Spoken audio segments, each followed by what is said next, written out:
Good morning, everybody. Morning. The first item on the agenda is always public comment. If anyone who is present or online would like to speak, please come to the podium, state your name and address, and then you'll have 2 minutes to speak. As you're speaking, there will be timers on the two large monitors if you want to keep track of the time. Sheriff Ganrud. Ron Ganrud, 143 Pearson Drive, St. Charles. Mike Stan, would you step up here? As you may recall, a while ago, I brought in our dispatch supervisor and one of our dispatchers, Paige Daly, and she received an award from the Dispatch Association. We realized at that time that we needed to also recognize Mike Stan. Thank you. Sometimes there's a lag. Thank you, Sheriff. Heidi, if you're there, could you please start the timer? There it goes. Thank you. Anyway, Mike Stan, as you recall, we had a dispatcher that went down in mid-shift. Paige was the dispatcher working with them. She alerted the jail staff. Mike responded right away and started medical procedures on our dispatcher that was down and out. And life-saving efforts were obviously successful. So I'd like to recognize Mike, and I'd like the board to recognize Mike also. Thank you. Thank you very much.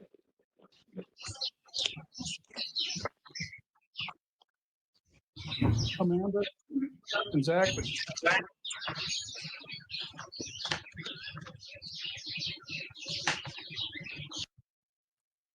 Two of our detention deputies, sergeants, were on a shift, and they had a subject come into the jail, and after he was there for a while, he started complaining of chest pains and difficulty breathing every time he took a deep breath.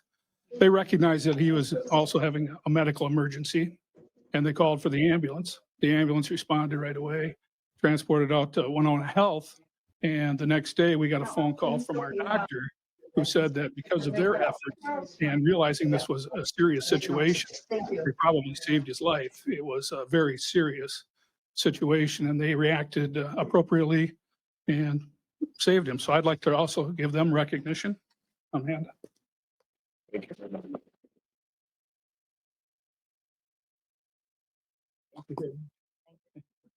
Thank you, everybody. Thank you. Thank you. Thank you. Thank you very much.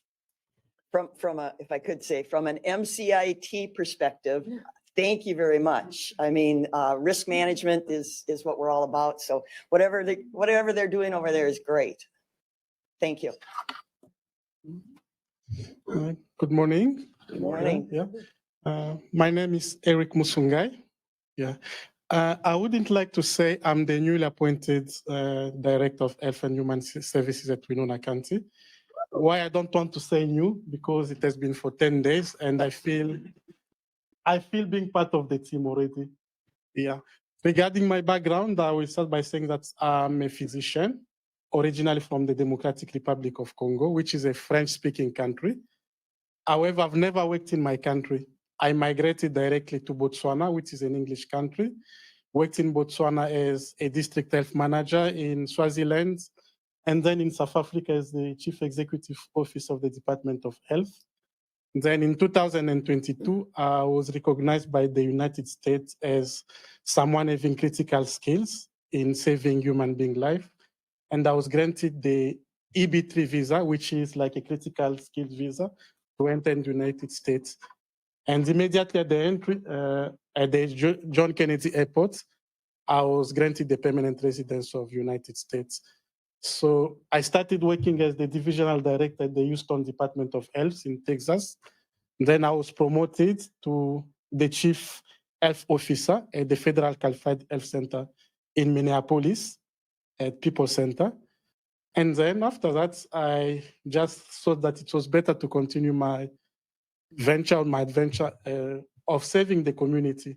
And one of the reasons why I'm in Winona, believe me, it's because I have that passion and dedication to serve the most vulnerable people. I thought that I was really fulfilling my mission in Minneapolis, but it was not enough. I found myself here in Winona and really being really happy, finding in the right place based on not only my background as a physician and my specialization in public health, from which I got from Walden University here in Minneapolis, sponsored again by the United States, the government of the United States. And then I have also master's in business administration. So I would really say I'm really happy and of being part of this team. And I believe on having a positive impact. And when it means positive impact, it's by really making sure that we serve the community, the well-being of the community. As small as it can, it will still be very, very important. So that's what I can really say on me. And I'm really happy, I would say, and being part of this wonderful team, wonderful community. Thank you very much.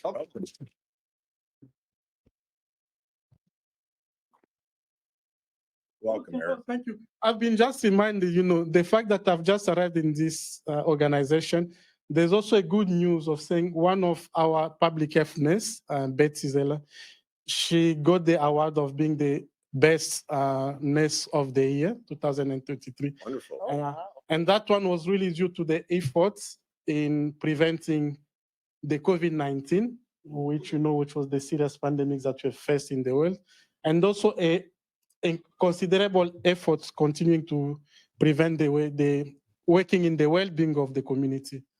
So this is a news that I thought it was better to share with the community. Wonderful. Thank you. Thank you. Thank you. Eric. Thank you. Thank you. Doesn't she make a mean pie? Isn't she a pie baker? Yeah, I thought she was. Somebody was over there. Okay, Good morning. morning. My name's Claire Richards. I live at 1257 West Lake Boulevard. I would like to voice a concern with the county's vote today that I believe is happening to fund the current proposal that was discussed in the last meeting. It's not today. Thank you, Chris. But I would still like to voice a concern with the current proposal for a new LEC. A little bit about myself. Since 2011, I have worked pretty diligently in this community to ensure that there is safety. I have worked in independent living skills in our community with individuals who receive CADI waivers from this building in order to be provided with very specific supports in their lives. I was a foster provider in this community for a number of years, specifically looking to take in children who had been displaced. I've also worked as a therapist currently, trying to support people who are coming out of recent incarceration to be safely reacclimated into our community. I genuinely have a commitment to ensuring that the individuals in Winona feel supported and safe, because it is a really deeply held value that I, as an individual, try to practice in my daily life as well. And I would like to consistently, persistently keep saying that funding a law enforcement center is not a way of actually achieving safety. Scaring individuals, shaming individuals into compliance does not have a lot of historical evidence as being a sufficient way to address harm. There's a lot of evidence-based research that would support this. Making families scared that they're not going to be able to afford the legal fees, the jail fees that keep coming up when people with serious and persistent mental health illnesses are incarcerated, or people with drug abuse or substance abuse histories are incarcerated, is not a way to achieve safety. And the instability that consistently happens when families are displaced by this building, as well as by law enforcement officers, is not a way to achieve safety. Many of you have spoken about why this is not going to potentially address the real concerns. The only other thing that I'll say is, as a tax-paying individual, the idea of having to pay for a law enforcement agency through my city and county taxes really does not sit well with me. And I'm hoping that this county can see that there are other ways to spend that money. Thank you. Thank you for letting me go over too.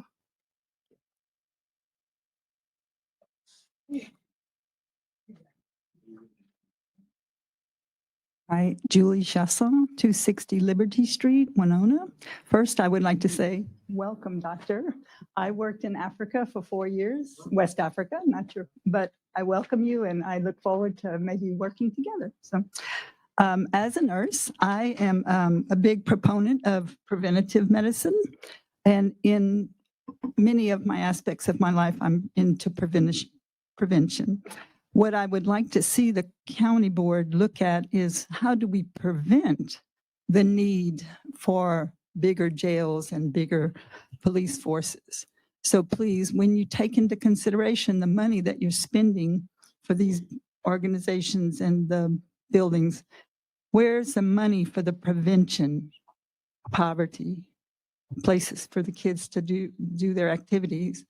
So that's what I would like to say. Thank you. Thank you.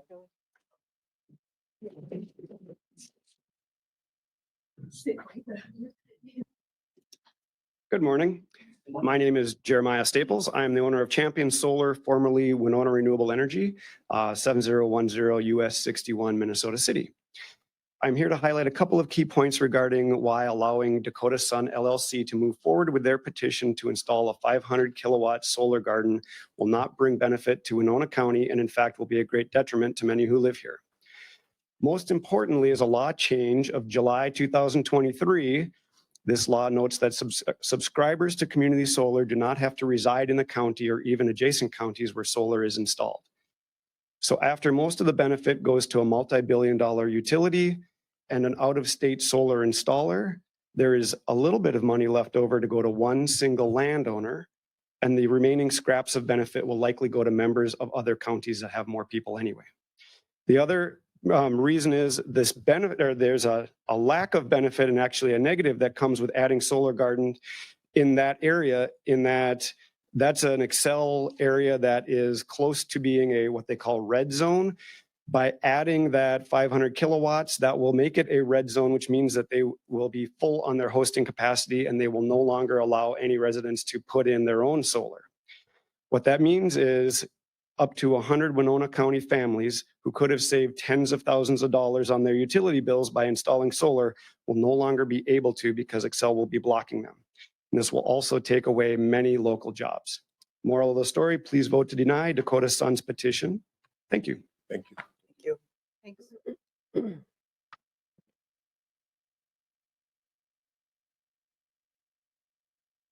Levante, 7170 East 3rd Street, Winona. Y'all want that 2-minute timer for me? I had a discussion with somebody on this board. I won't say their name, but what they decided to tell me throughout this meeting was a lot of cute and pretty things about how they care about people in this community, namely Black folks and everyone else around here, which I found really interesting because they continue to use this weird Oppenheimer type situation where if I don't do it, somebody else is going to do it. I don't know if you guys know anything, but Oppenheimer created his own fucking problem. You didn't have to create a bomb, right? And Dwayne Vaguely, I'll get to you in a minute if you can roll your eyes again. So the interesting part about it is, right, you all can sit up here and I'm guessing you put on your resume or whatever the hell you do to make it feel like you're special and you're on a board and you're in a small little city and all that good stuff. And you can move your head sideways too. I could talk to you too. But the interesting part is y'all don't actually do anything. You're trying to make a law enforcement center of a population that's shrinking with cops that don't care about the people. Matter of fact, I just saw a cop who was called to a mental health crisis at Quick Trip. And when I asked what he was doing, he's like, I don't know, people just be calling the cops around here, good old Winona. He wasn't looking for someone having a mental health crisis at all. He was just walking around with his gun in his hand being a fucking weirdo. So back to part of being messy. The person on this board that I spoke to, you decided to tell me that there was no choice in what you're doing because someone else higher above you at some point would make sure this law enforcement center would happen. You have a choice. At all times when you do fucked up things or any choice in your life, you have a choice. You don't have to lean on this human condition that it's really hard and, oh, if I don't, someone else will. You all can sit here and roll your eyes, Dwayne, 4 times now. And at the end of the day, you're just going to be here making some random choice that doesn't affect you. And as I think someone said, are they going to bring in the poor people to come in the jail, or are they already here? Are we adding more low-income housing, all this weird stuff? The point of it is, if you guys want to act like you actually represent the people in this city, then you would stop pushing shit that no one wants and that the state won't even fund. It's ridiculous to put a law enforcement center of a community that's shrinking. That doesn't add up. You're just going to make less people come here. And then you'll be on a board with people that, well, don't argue with you like me. So anyway, have a good day. Thank you.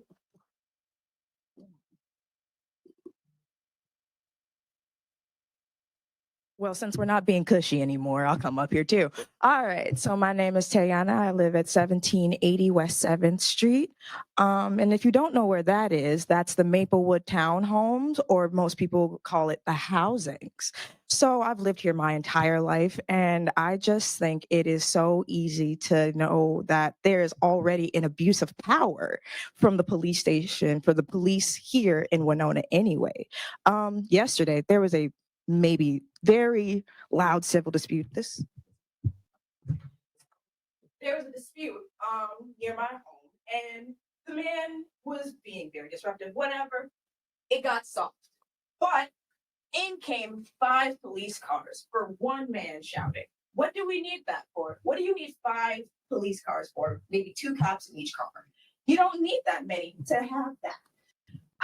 Not only that, Levante made a point where our city is shrinking, and yet we keep trying to fund police.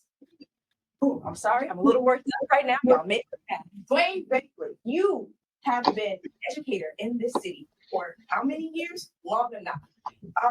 Where the city is shrinking, the police force is increasing, but our education funding is also shrinking. So why put more money into something that's basically enforcing the school to prison pipeline? I'm sorry. I'm very worked up because y'all gotta be fucking kidding me. Okay. Our school year actually has just been shortened. Instead of ending in June, it ends in May this year. They're thinking about combining classrooms because we have such little funding for our education. But a $28 million LEC is what we're thinking of investing in, instead of our children's, mental health and how they're going to survive in a community that doesn't build for them. The city has built so many inconvenient things that don't even make sense. We've got corporations building new buildings every other year. We've got new restaurants that we don't need, but you're trying to tear down the East End rent. But we don't have anything for teenagers. The last thing we had for teenagers to enjoy themselves was Rock Solid. When did Rock Solid close? 2011? 2000? Anyway, that was the last thing teenagers had to entertain themselves with. But $28 million cop shop to, continue arresting teenagers who are probably just having fun because they don't have anything else to do in a city where there are 28 bars on one street. Get it together, people. I'm sorry. Went over my 2 minutes. Everyone was giving you statistics. I just wanted to give you real. I just wanted to give you in your face, because that's what you need. Somebody in your face to tell you that you're fucking up. Thank you. I'm fired.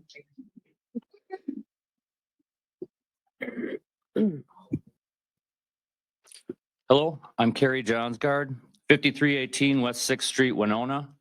I'm here to comment on the proposal for the LEC. What exactly are we doing here again? We just put a $28 million jail in our city. Taxpayers are already feeling its sting, and it translates to paying higher property tax in future years or increased sales tax for up to 25 years. That's the so-called choice we've been given for our ballots this fall. Winona is not the epicenter of crime in this state. We need our tax dollars to go toward greater things than militarizing Minnesota's police force. As the city manager has stated, it's unlikely the state is going to rush to our side to assist us with this reckless use of our tax dollars. Furthermore, we're over-policed as it is, and constantly adding policing is not the solution for a community in need of resources, nor is it sustainable to the taxpayers of Winona.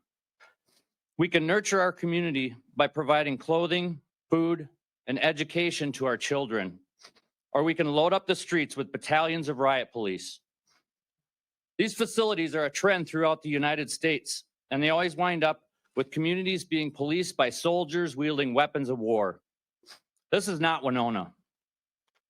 Let's ask ourselves a question.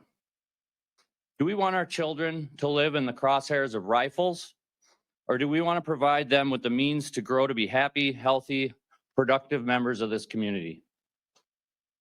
Thank you, neighbors. Thank you.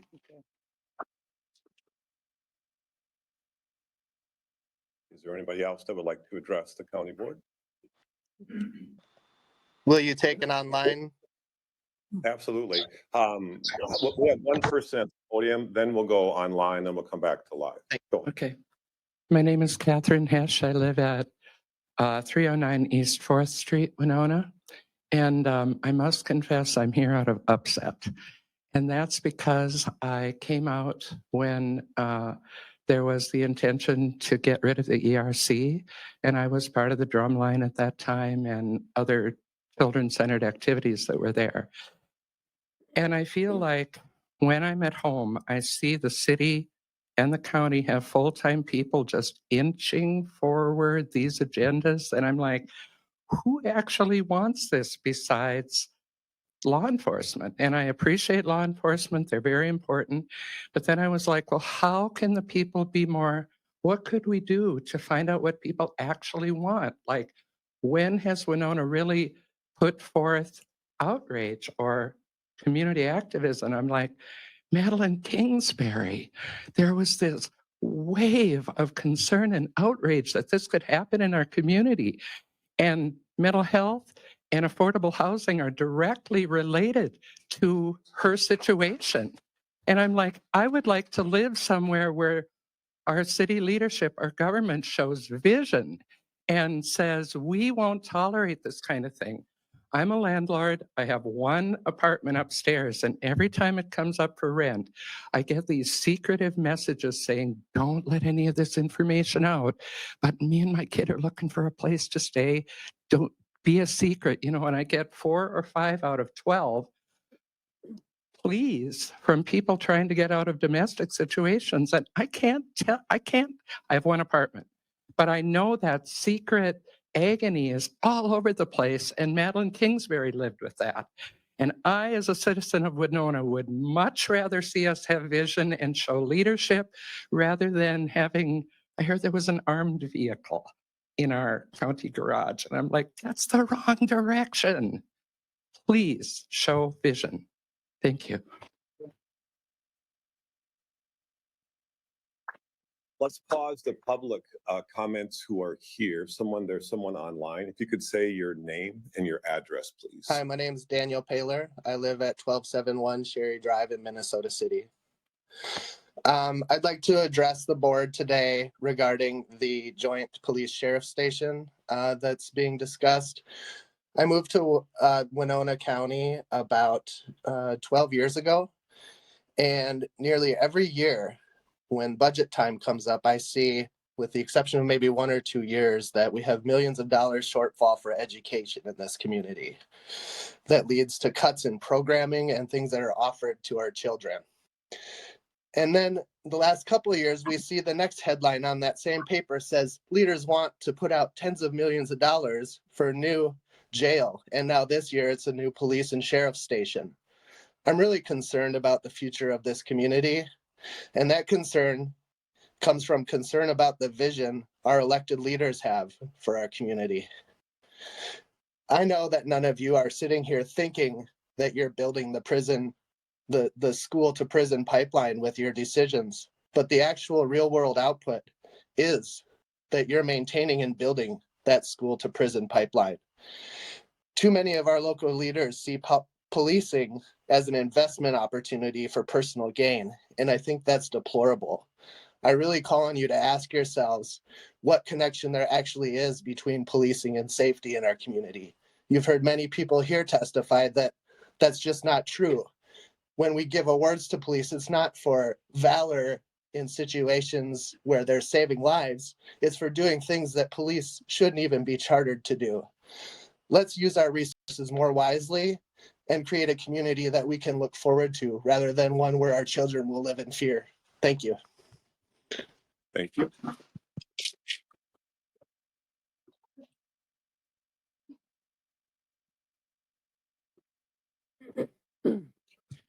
Hi there, I'm Eric Wright. I live at 4680 3rd Street, and I have a question about, I have a concern regarding the actual need here.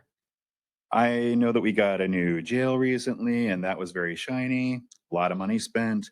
And prior to that, I didn't really hear anything about the Winona Police Department looking for a new location until there was a shiny new thing next to them. For 20 some years, maybe more than that, the Winona Fire Department has been looking for an upgrade, an update, a renovation, anything. So what did the city of Winona do? They tied the police station to the fire department and said, look, we need great response times. We need this, we need that. The fire department's been waiting forever in order to try and sell us on this idea that we needed a new combined system for the police and fire. Now, I live next to the fire station. I see them go out day in, day out, again and again and again. They do a lot of good.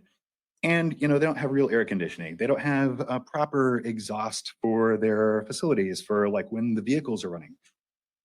I could almost have supported that building if for the fire station because they've been they need it. They deserve it. And they've been working. They have been buying properties year after year, again and again, trying to expand, trying to get what they need. I could almost have looked over the fact that we didn't need a new police facility, except that they chose the rec center. That was absurd. That worst possible choice ever. I think that now any consideration that we're giving to the WPD, now they've decided that, because there's a shiny new jail, now they need a thing. And now they've glommed on back onto the county to try and get what they want. And there's no consideration to what's actually needed. They haven't established that they need it. They haven't established that it's a good thing for us. They haven't done anything, and they've happily used whatever tool they can to just get a new shiny thing for no reason.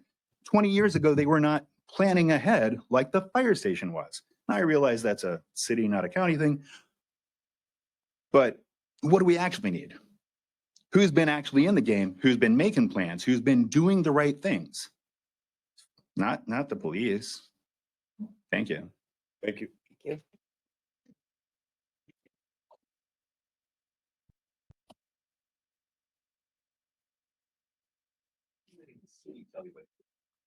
Hello, my name is Jess Weiss. I live at 170 East 3rd Street. I'm also here to voice my concern about the proposal for the LEC. I have lived and worked in this community for roughly 5 years. When I came here for college, I came here to build a community. As a resident here, there are plenty of issues that I see, such as the lack of affordable housing, which is a crisis. As a student and resident, I'm not looking for an increase in police presence. I'm looking for an increase in community and affordable housing. If we are trying to grow our population, which we are, since the city is gearing toward tourists more than instead of residents, as a college student, my demographic is not going to want to stay in a town that pushes for police instead of community, such as affordable housing, mental health supports, and education. We need to do better, and we can do better. Thank you. Thank you.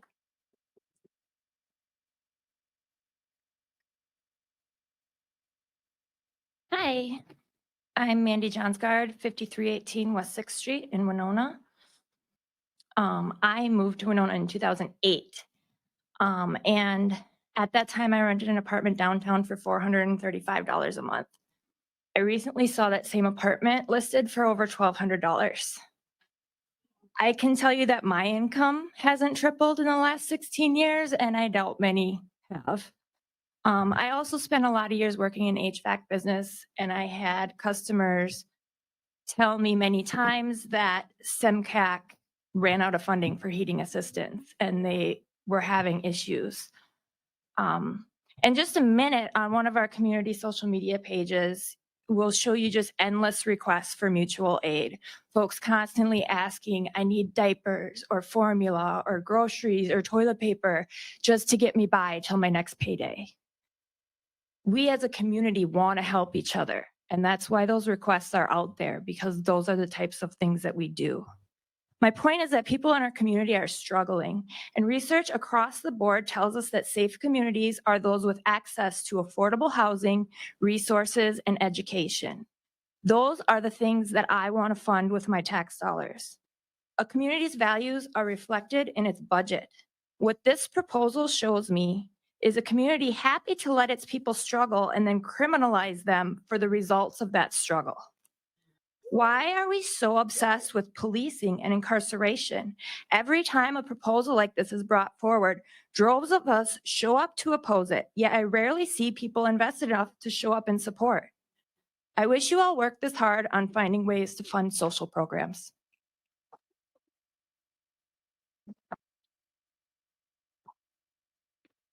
Is there anybody else who would like to address the county board? I can go from online if that's okay. Okay. Bonnie Humick, 805 East 2nd Street. Like other people have spoken, I do not support the current proposal for the county to join the city and the new police sheriff joint facility. What I see currently is law enforcement being called to respond to what essentially is lack of public health services. We see law enforcement called to deal with homelessness and mental health and addiction crisis. So when we lack basic services in this town to handle those issues before they become crisis, we lack affordable housing as well as temporary crisis housing. We lack adequate mental health supports. We lack adequate addiction services as well as adequate treatment facilities. And we use a law enforcement response in the jail to manage those issues instead of funding actual solutions. So like everybody else who's spoken, if we have millions to spend in our community, millions should be spent on actually making our community safer and a healthier place to be, rather than the inadequate services we currently have and inappropriate response of law enforcement. Thank you. Thank you.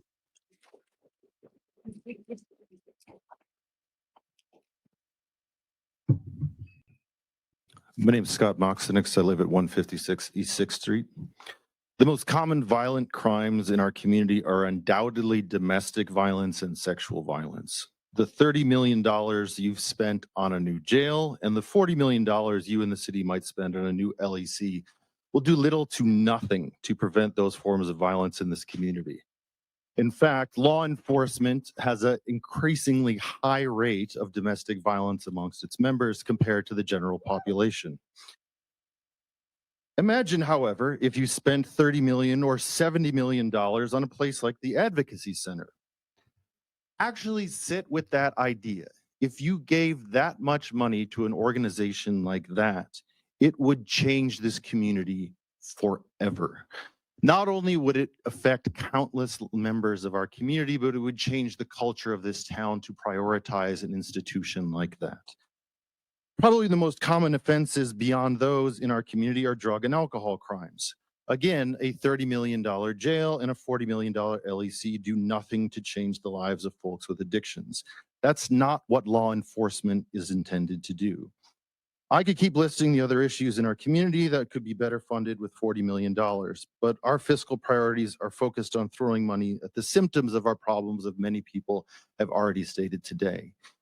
If you want to actually look and find how to reduce harm and increase the betterment of the lives of the people of this community, don't look to Sheriff Gannerud, look to your new public health director.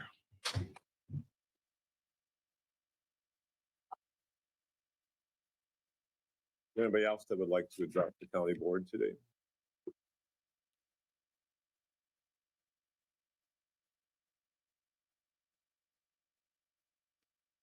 Good morning, Katie Mueller Freitag. I live at 26743 County Road 15. Marcia is my representative here in the county office, and I thank her for questioning the need to partner with the city over this proposed joint facility. I am opposed to it. I've been watching this play out since the city proposed it back when they were still considering tearing down the wreck. I've watched Chad come in here and then try to switch his narrative and talk county into partnering with city. I see that you guys already have an LEC building.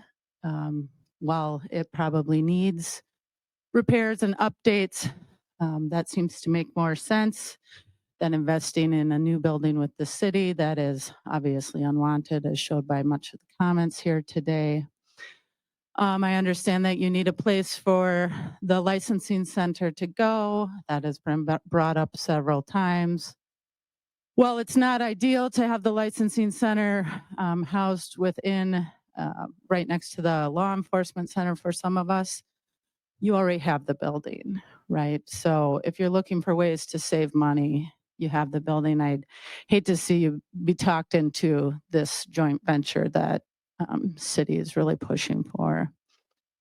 And so I hope you'll consider all these comments when deciding what to do moving forward. And tomorrow is tax day, and I already have to pay property taxes for the new jail. I don't want them to go any higher for policing. Thank you. Thank you.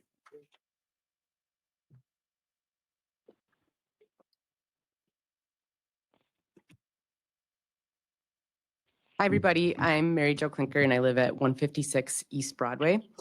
I'm here to address, as everyone else has, the Joint City and County Public Safety Facility Task Force to state that I am unequivocally opposed to all the BKV plans. I understand that the city has changed their mind and come back here, and other people have expressed these concerns. So I'm just stating on the record, I'm unequivocally opposed. No one asked for it. In fact, most of our families have been begging for a long time for support in housing, healthcare, education, and childcare. In September, I'd like to remind everyone that you hosted a jail open house. There were signs, food, a horse, a whole line of people to attend. It was disturbing to those of us that come from families impacted by incarceration, including myself. It didn't feel great. And I just want to remind you that you hosted a celebration for a $28 million jail. I wrote to all of you at that time, and I shared that my mother choked up when she heard about the signs displayed that read jail open house. She asked whether or not the people sitting on this board had ever had a child held in a jail, because my mother had, and it hurt. And I never heard back from folks, so it told me something. I'm one of the people whose family is consistently hurt by bad investments in this community and by a lack of resources. For this reason, I hope you say no to a new police station, to a new LEC, to a proposed regional training facility. And I really hope that the elected officials discuss the importance of a public hearing if you're going to continue talking about it. We were denied the right of a public hearing in 2020 in opposition to the jail, the largest financial investment that this county has ever made. Many of the young people who have spoken here today had only recently become voting age, and your decisions impacted their future. Policing is inherently an anti-democratic practice. It operates without accountability locally to nationally. The fact that no one has asked for an investment in policing other than police exemplifies how anti-democratic this reality is. Moving forward without a public hearing will deny us the right to vocalize dissent, which continues to disenfranchise young people and our community and enshrines further anti-democratic practice. So I just want to leave you with this question. When will the county and city collaborate on housing, on mental health support, on an alternative response team, and on environmental infrastructure? We are really waiting collectively to live in a world that is healthy and just for us all. And I want you to be a part of that. Thank you. Thank you. Will you take somebody on the Zoom, I guess? Is that a person requesting? I think so. Was there someone online that would like to speak? Yeah, can you hear me? Yep. My name is Tova Strange. I live at 502 Hiawatha Boulevard here in Winona. I've grown up here my entire life. Dwayne Bagley was once my teacher.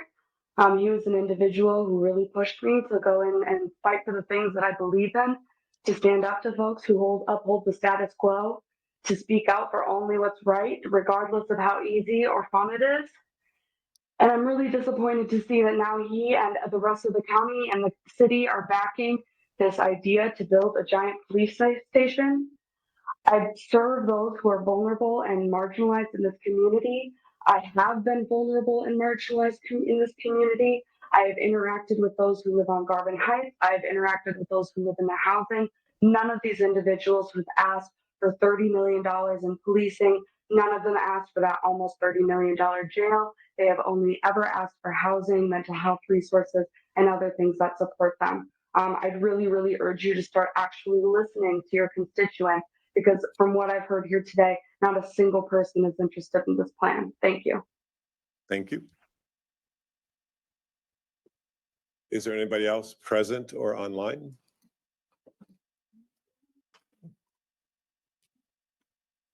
Robin Bambenek, 713 Main Street. I was not prepared to speak today, so I will not be as eloquent as my neighbors. But I would like to also voice my concern about this new law enforcement training center. I do not think we need it. I think we need more support for mental health, for affordable housing and education, not more policing. Thank you. Thank you. Is there anybody?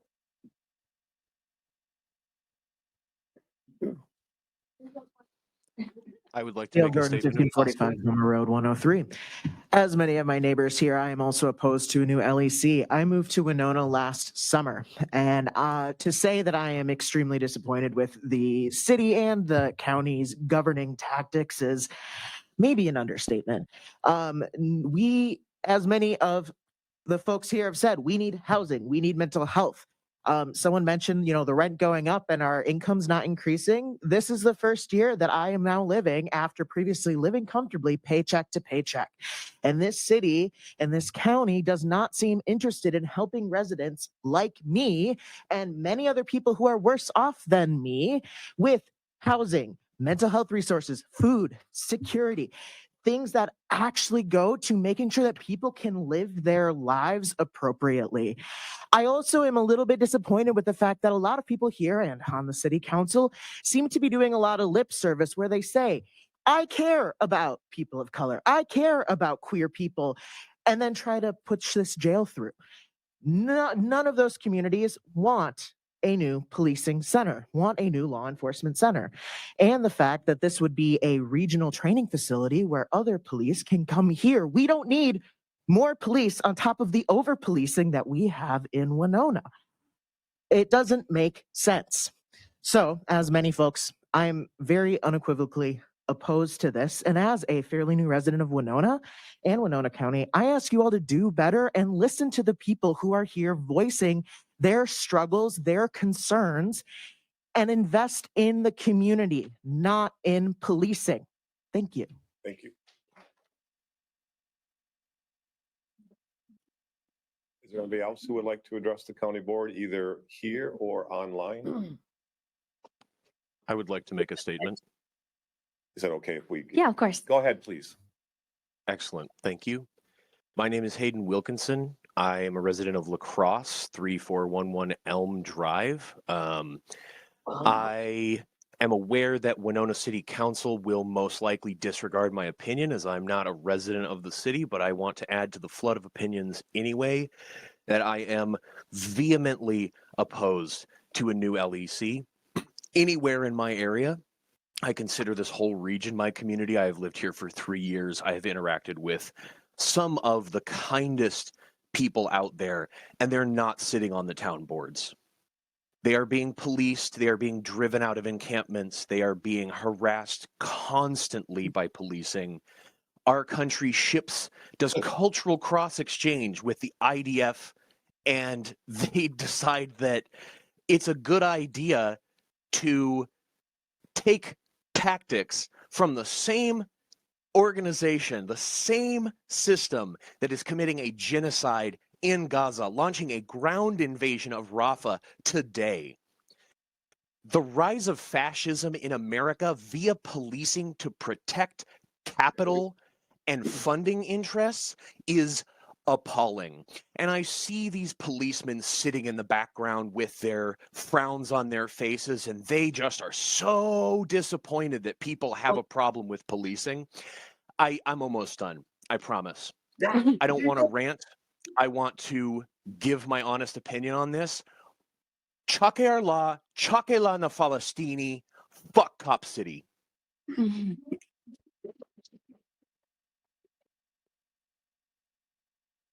Thank you. Hi, good morning. My name is M. Shepherdson, and I am a resident at 960 Frontage Road, Dakota, Minnesota. And as one of the people who resides in the county of Winona, but does not live in Winona proper, I have been really made aware that my neighbors in my town have no clue what you are up to, but are being expected to pay the bill. Now, I know Winona County and Winona City will have to pay twice. So the people who are living in this city are going to have to pay twice for this LEC. So that's a whole nother can of worms. But as somebody who is also going to be expected on their property taxes to be invested in this LEC, I think that there is a giant disconnect between the communities that are being expected to pay for this and the communities that are being completely, I mean, yes, it is on the community members to be involved and to be invested and to be learning about what's going on. But the more people that I talk to about this project in Dakota, in Dresbach, on Apple Blossom Drive, the more people I find either don't know or don't want it. I've never talked to a single person who has any interest in this project. Everybody has a lack of interest, if not an outright dissonance for it, because you haven't actually asked what we want. What you've asked for is for us to comment preventatively on what you're doing, rather than speaking with the community and actually being able to make connections and collaborate. But instead, we're having to come to you in these really tense circumstances because we're not working together. We're trying to prevent bad projects from happening that are horrible investments for not only the city, but the county. So I really implore you to consider the county that you are representing, as well as the city, because largely there is a total lack of consensus. The LEC is not an inevitability. You have choices. Make the right one. Hi, I'd like to speak. Please. Can you hear me? This is Danielle Schwartz. I live at 915 West King Street in Winona.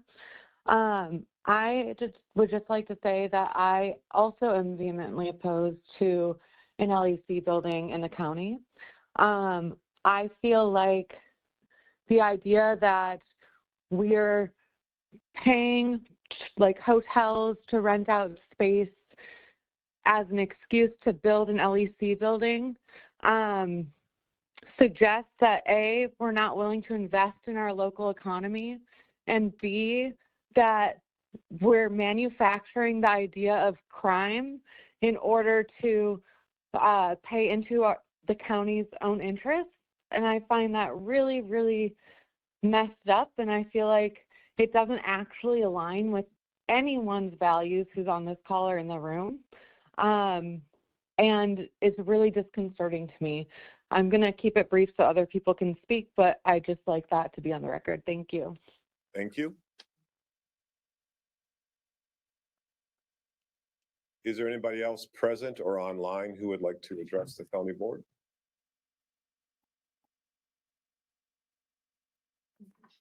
Excuse myself for the bathroom. Hello, my name is Nick Blenner. I am a resident of 960 Frontage Road, Dakota, Minnesota. I'm not going to say anything you haven't heard already. So I'd just like to reiterate some points. This project will not make Winona safer. There are many more urgent needs in our community. The more people I talk to about this project, the less support I hear. It is not inevitable. The LEC is not inevitable, and there are choices. Thank you. Thank you.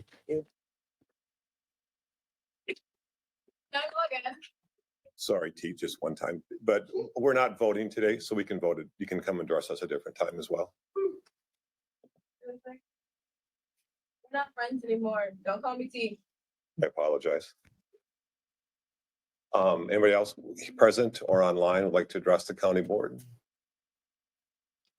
I'll ask two more times. Anybody else present or online would like to address the county board? One more time. Anyone else present or online that would like to address the county board? All right, with that, we'll close Public comment section. Thank everybody for coming today, both in person and online.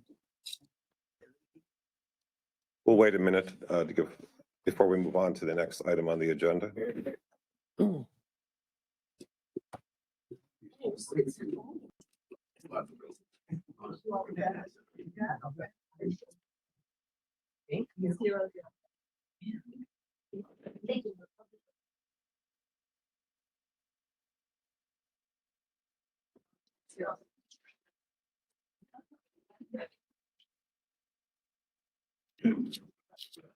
We'll wait a quick minute here, and then we'll get started, and then we'll resume. The next item on the agenda is item number 3. We'll wait a second to get started. Yeah, I see we lost Marcia too. Commissioner Elson, I think, needed to go into the.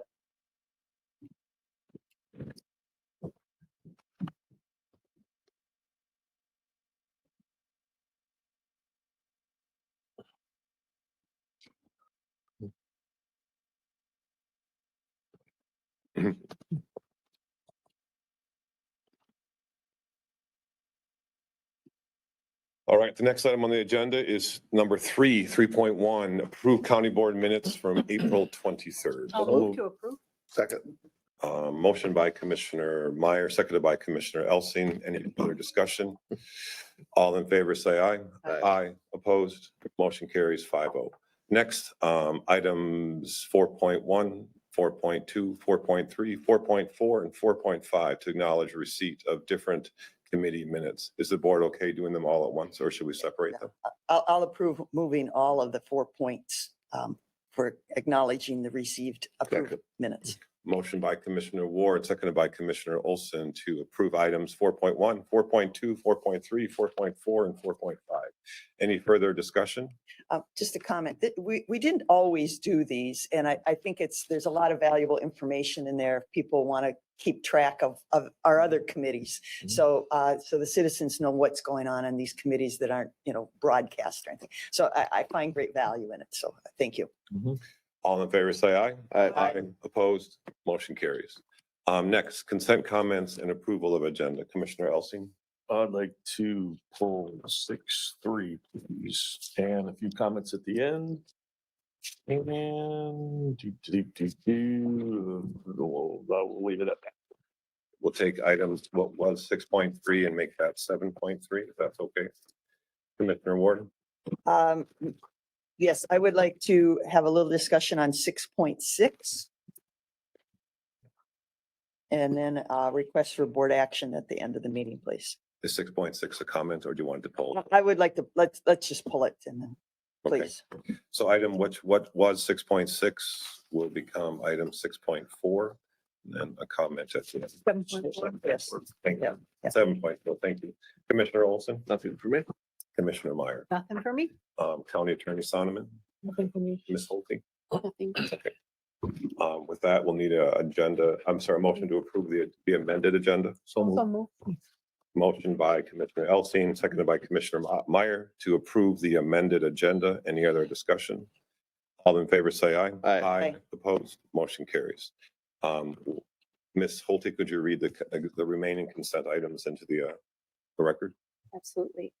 6.1, resolution for landowner compensation for highway right of way. 6.2, approve purchase of brush head for skid steer loader. 6.4, approve conditional use permit for Carl and Judith Winterl and Jay Grund. 6.5, approve recommendation to hire finance director.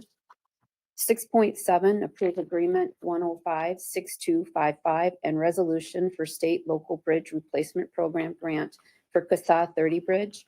6.8, approve resolution requesting speed zone study on CASA 23. 6.9, approve prioritized bridge replacement list resolution. 6.10, award bid for annual supply of gasoline and diesel fuel. 6.11, approve contract with SWCD for help grant for Apple Blossom Park.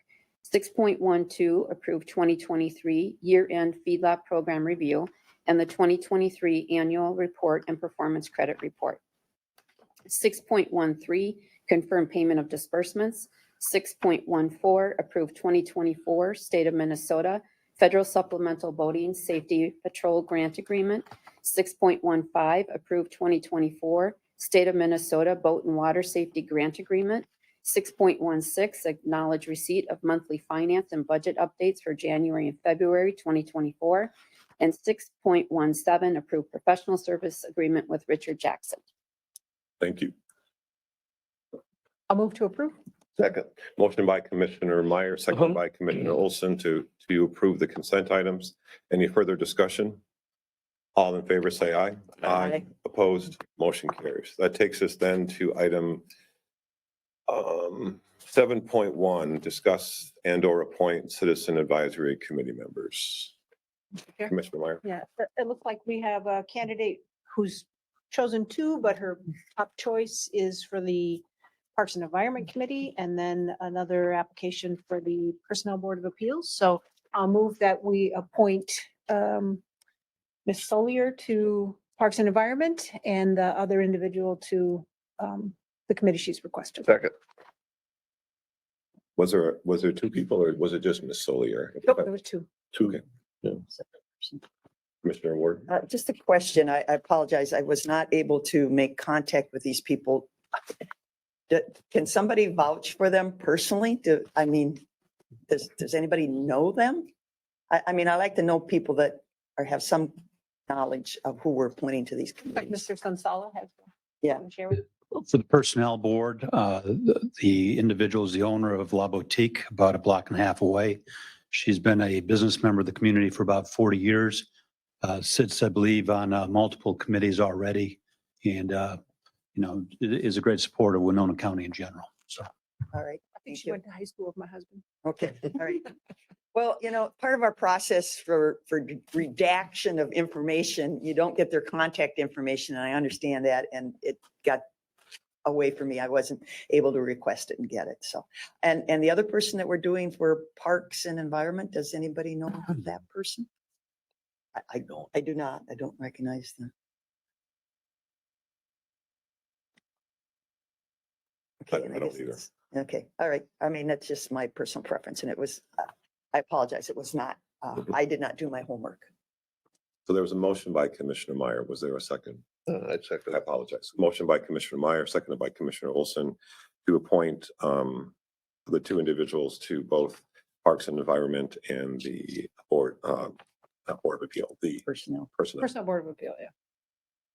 Any other discussion? All in favor, say aye. Aye. Opposed? Motion carries 5-0. Commissioner Ward. Just a question, then, we still have an opening on the EDA and I believe Parks. extension, One more in Parks. and another one on Parks. Correct. Yeah, 2 vacancies, and then another one on Personnel Board of Appeals.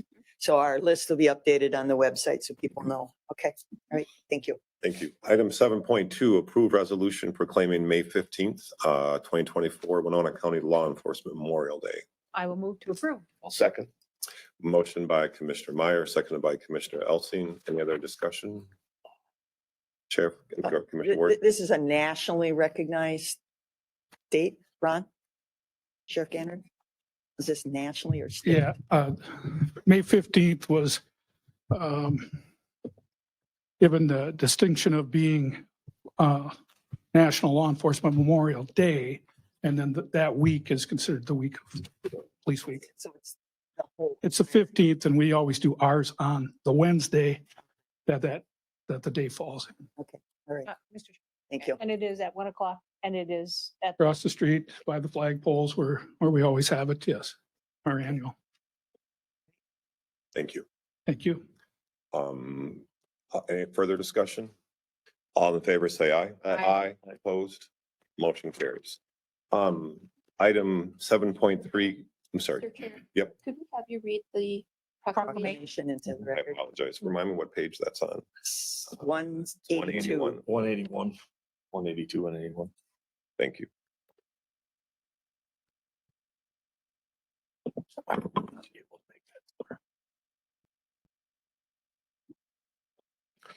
Whereas the 15th of May, 2024 is designated as Winona County Law Enforcement Memorial Day and is set aside as a day to honor all fallen law enforcement officers. And whereas the well-being of all citizens of Winona County and the United States is preserved and enhanced as a direct result of the vigilance and dedication of law enforcement personnel. And whereas more than 700,000 men and women at great risk to their personal safety presently serve their fellow citizens as guardians of peace. And whereas more than 135 peace officers across the nation were killed in the line of duty during 2023, and whereas all Winona area law enforcement agencies use this day to honor our fallen fellow officers who've made the supreme sacrifice for the citizens of Winona County and the city of Winona, and whereas this day also serves as a reminder of the dangers faced currently serving law enforcement officers in their day-to-day activities, and whereas our officers do not serve in a vacuum but are assisted in many ways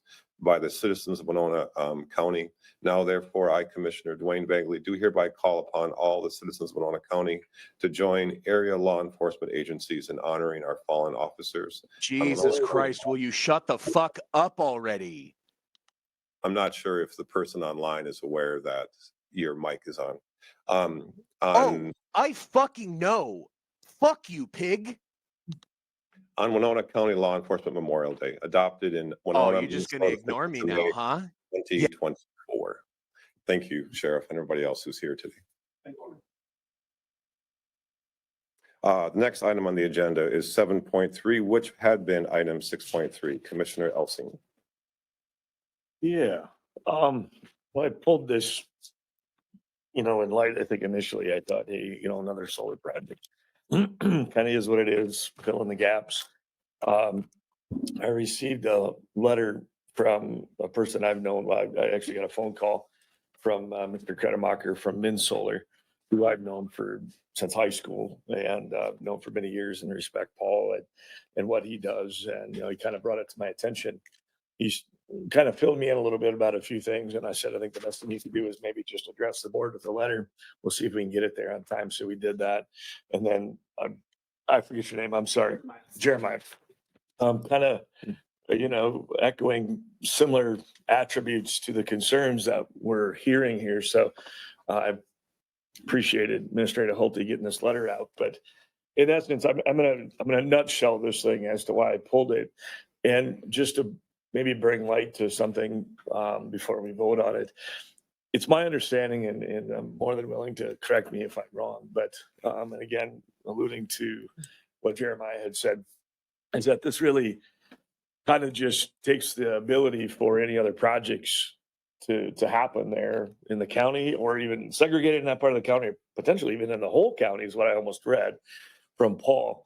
And I could be wrong on that, but he figured, and if you read Paul's, Mr. Kretemacher's letter here, he said, even if we were to just cut this in half, and I had a conversation with him again several times yesterday, it would still allow for 6 to 8 more smaller projects for individuals to do, whether segregated to that area or potentially for the whole county. And that's the part that I'm not 100% aware of.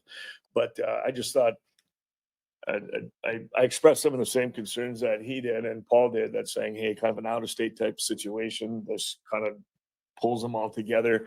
I understand why the board approved it coming to us, because it met the criteria and did what it needed to do. But there is this piece that I think needs to be addressed that I would like to see other people be able to also potentially get in. And this is just something I pulled to see if there's any discussion. Thank you, Commissioner Meyer. Yeah, I listened to the audio, the YouTube video of the Planning Commission meeting last night to familiarize myself with the issue and try to understand, because Mr. Potter did bring this up at that meeting and in fact voted against it. So a lot of things were discussed. Commissioner Ward talked about not trusting big companies. She talked about the wind turbine projects. She talked about the potential for toxic things in the solar panels. Eugene Hansen talked about prime soils.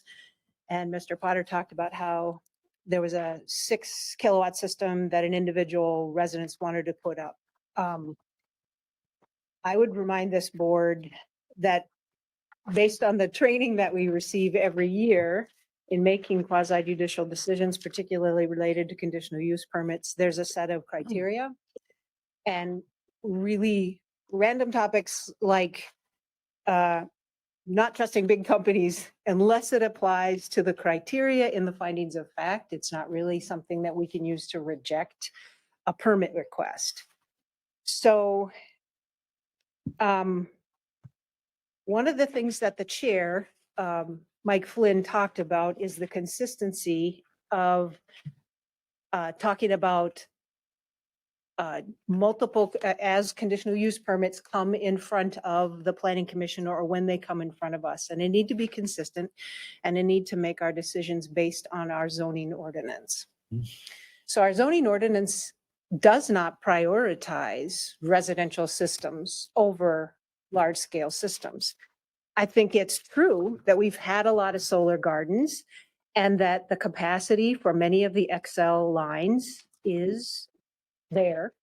And that in this particular area, this potentially, there is room for it, but it potentially would take up the rest of that capacity. I think if we want to make a priority of smaller systems, then we would need to pursue looking at our zoning ordinance and making changes to the zoning ordinance there.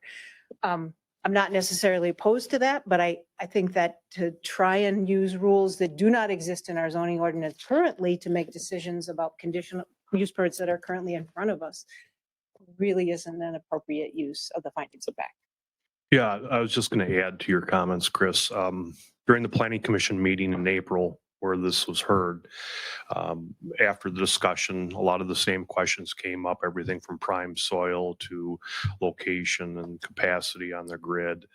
And one of the aspects that Chair Flynn, he wanted to have a general discussion, so we did put that on the May agenda, which is Thursday night, where the Planning Commission will just have a general discussion. There's no public hearings at this point, but it's just a roundtable discussion, I think, with the Planning Commission.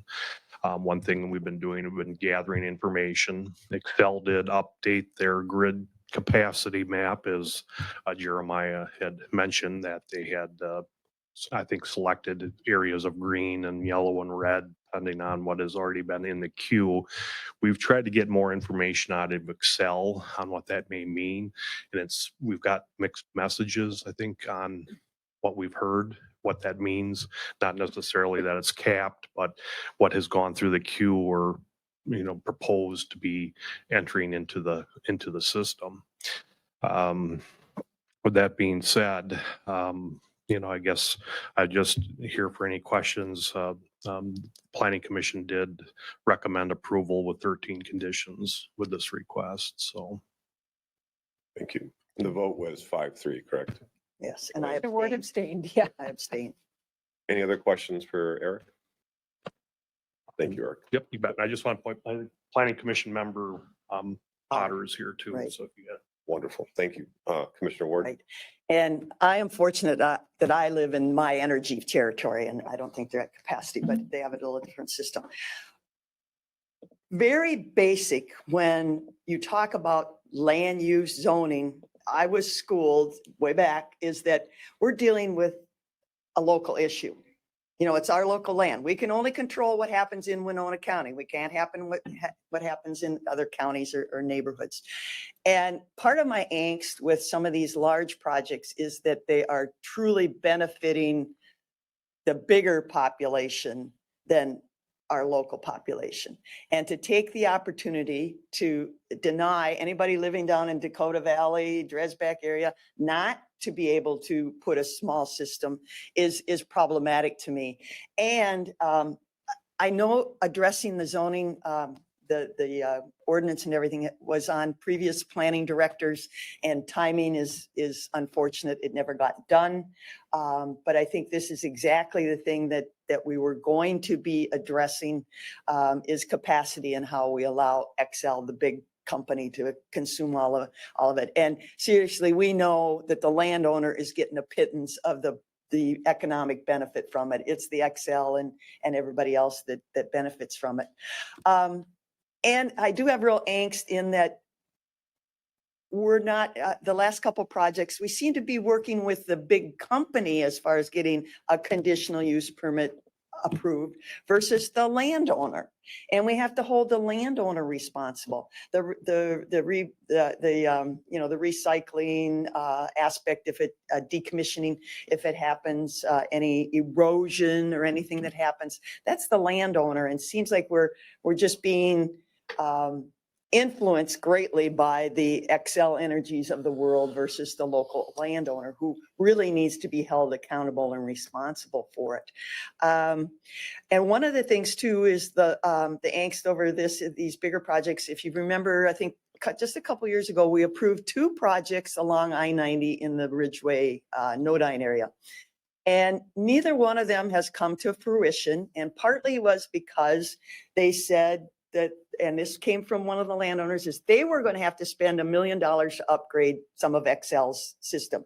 Now, I question that in this because I see no substations down in Dakota Valley.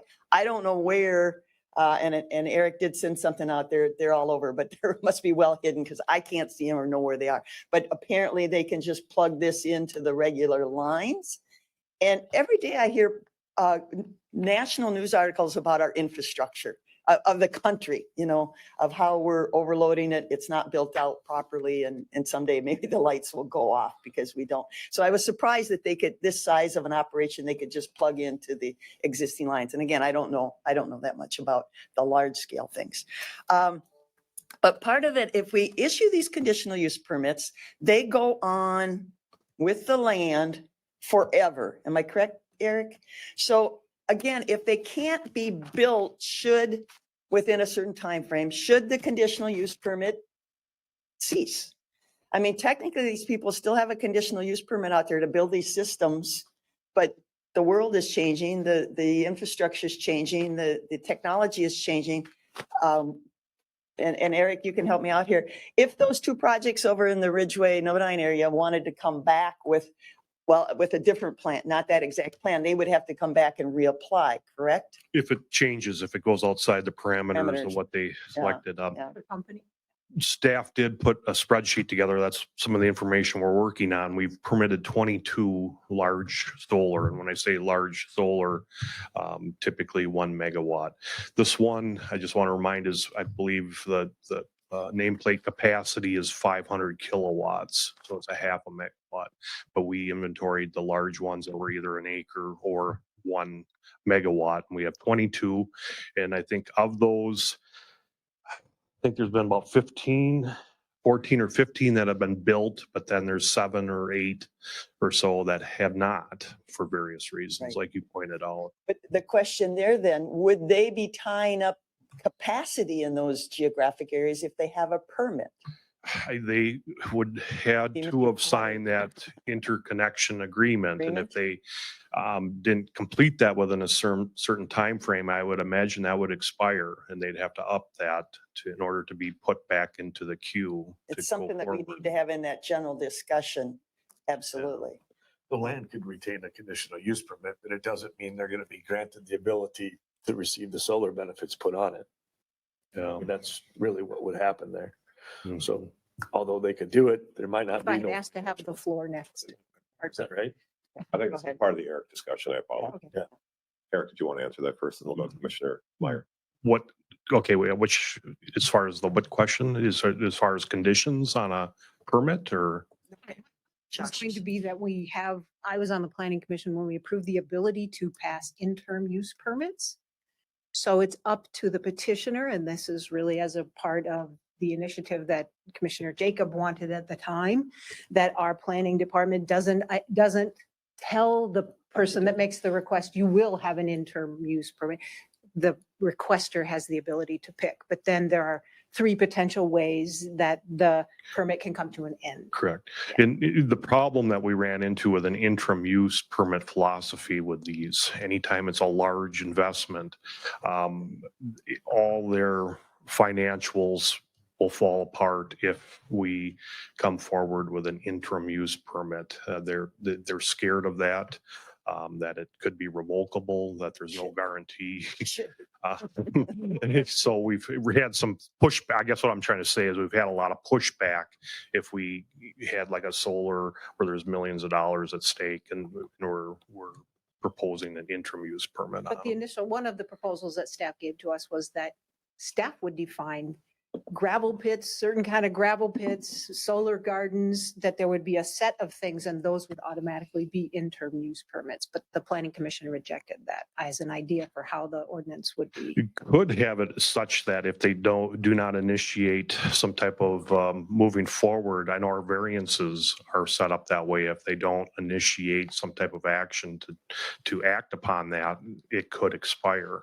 The same may be possible to impose on conditional use permitting. If they do not initiate within a certain time frame, it may spark something that they have to reappear to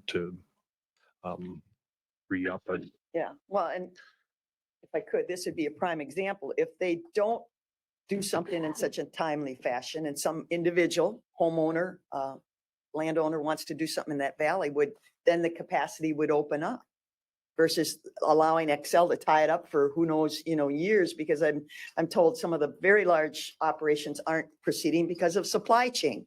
The panels aren't, even in this country yet. So they just haven't developed. The technology is changing rapidly Yes. with the solar, from what I understand Yes. too. Yeah.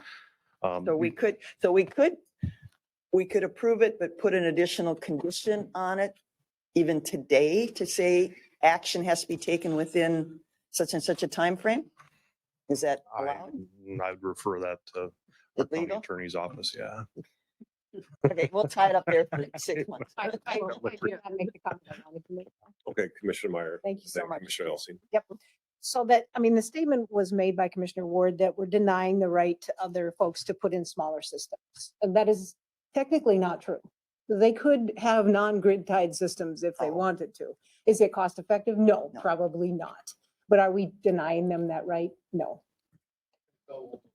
The other thing that Arlie Herber talked about at the plant, he said, yeah, I myself was locked out of having a system because the capacity is full. And the response that the chair made to him at the planning commission meeting was, well, you should have signed up for the solar garden then. Clarification, Mr. Potter, did you have clarification on? Would you be allowed, seem to know more about, would you be allowed to put a small system on your house and go off of Excel's building? Please, I'm going to ask you, do you know? I think you could, I'm not actually positive on I that. apologize, just for the Yeah. folks who are Oh, watching. Could that's you right. identify yourself? Jordan Potter, 250 Center Street, Winona. But I would like to say that one of the conditions that one of the approval criteria that we voted on is that this will not create an excessive burden on existing parks, schools, streets, roads, other public facilities, and utilities. Right. And I think in this case, what I'm getting at is that it does create a burden on the utility if it's using all of the capacity.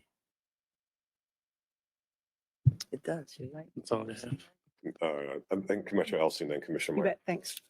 I wanted to go back. This is something that I had looked at too, realizing that, and not realizing this existed was my thought process was, and I don't know what other word to really use, but the discriminatory action of what a size regulation should be, because we don't have anything in our ordinance that says that. And what grounds could we say, hey, we don't kind of want to give it all to one person, or at least what's left all to one person, but what right do we have to try to say yes or no to that? So I think we're starting to go down that path a little bit. I don't know if we're going to come up with any conclusive evidence that I'm going to be able to vote yay or nay to this thing until we've got a little more information here. So I'm glad we're having this discussion, but I'm a little bit interested in what Commissioner Meyer is bringing up about the legalities of it, but yet I also understand this other side. So I want to make sure that what we do is correct and for the best interest of our constituents.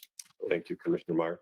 Well, I would just point out that what staff says, Xcel Energy owns those distribution lines. Xcel Energy is willing to put this capacity on there. And so I would say it's not being overburdened. We don't own those lines. Xcel owns those lines and they're making the decisions.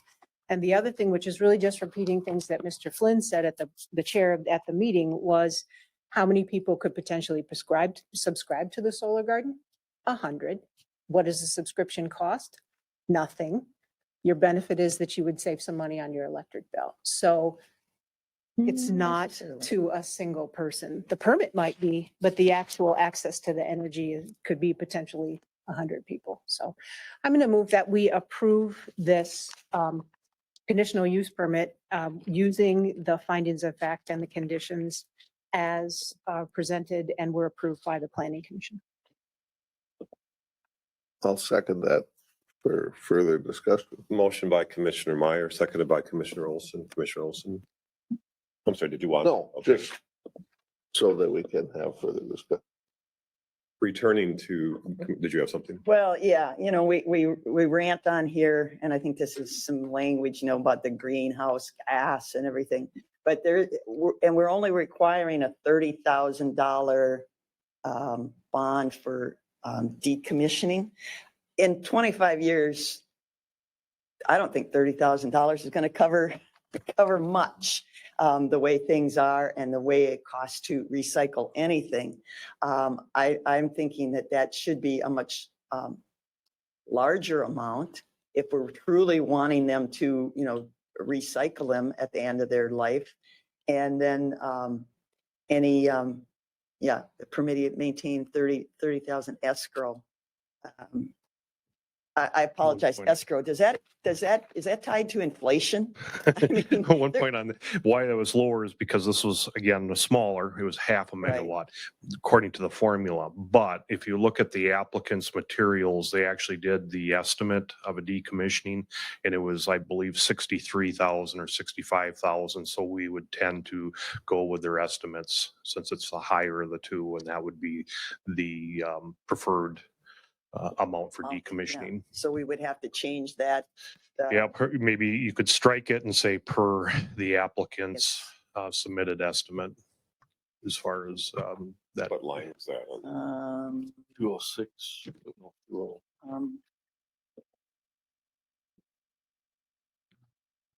Well, I've got something on page 52, the permittee shall post that is, I'm sorry, is that the planning commission minutes? Right. I'm looking at the line items in planning commission minutes. Yeah, so we would need to change that from 30 to 65 per the, so if. So it's page 52, line 213. Yes. Yes, 213 through 221.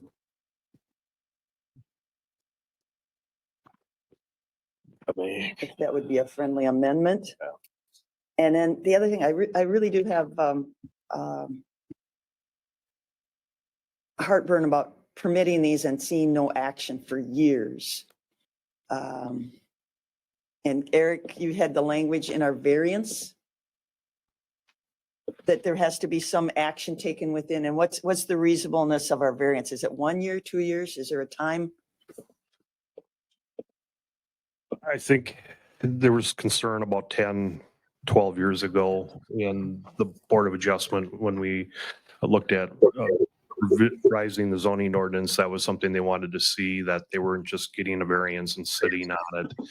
They wanted to see it carried through with the applicant or the petitioner that actually applied for it. And is there a time frame then we have on that or no? We just I believe it's 1 year. 1 year? Yeah.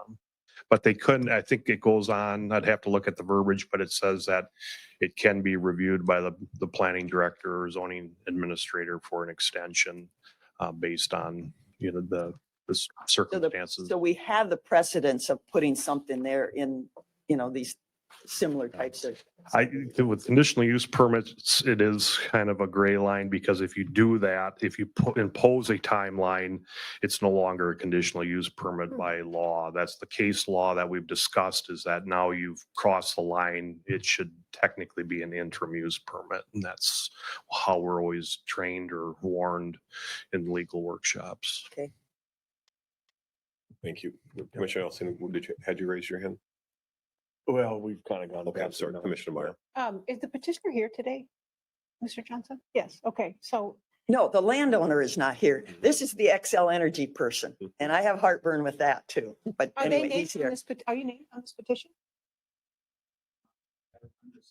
Yes, please come.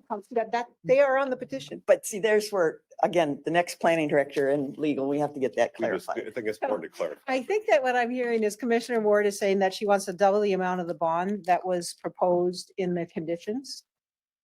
And she's also talking about adding a condition about starting the project in 1 year. That's a starting Yeah. point. Yep. Okay. So what I want to know is if we did make those changes, would the project still go forward? Yeah, we certainly support the higher bond, what we provided. And we did already sign and fund our interconnection agreement. There is about a 52 to 54 week delay from XL Energy to order the metering equipment.